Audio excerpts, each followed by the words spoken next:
where you want to be in your career, not building wealth the way others are? Well, maybe the problem is the way you think about money. To be a millionaire, think like a millionaire. That's the premise of a new book by mental toughness trainer and motivational speaker Steve Siebold, How Rich People Think. Steve, thanks for coming by tonight. Good to have you here. The old saw is the rich are different, they have money.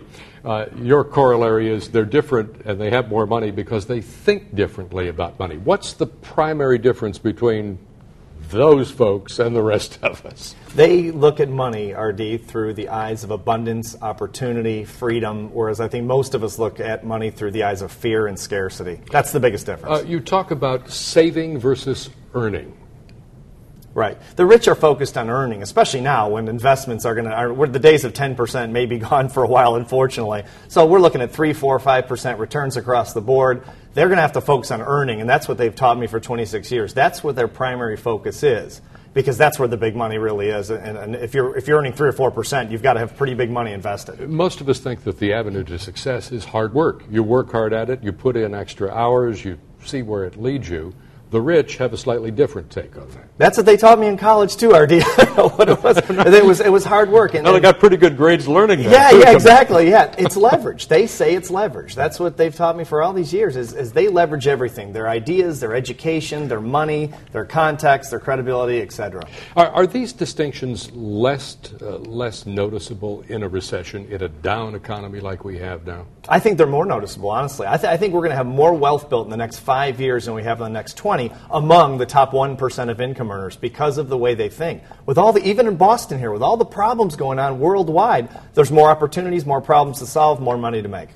How much of this is about fear and risk-taking? I think a lot of it's about fear. The rich don't really like risk-taking. They don't like to play the slot machines. They like to own the slot machines. They like to bet on themselves, is what I've found. So I think, but fear is a big deal.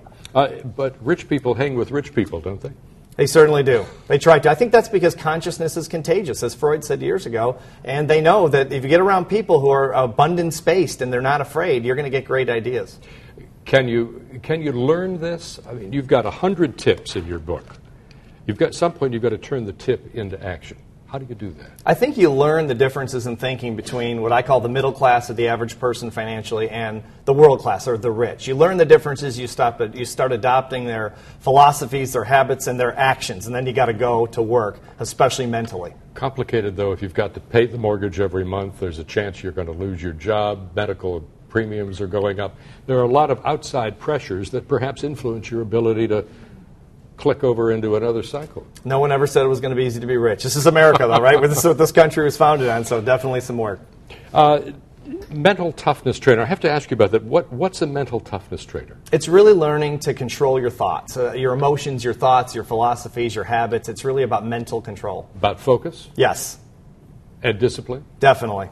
Persistence, all the important things. And that is what, tip 101? Tip 101, exactly. The book is called How Rich People Think by Steve Siebold. 100 tips to thinking differently about cash and getting it. Steve, thank you for coming by tonight. Thanks, everybody. Thanks for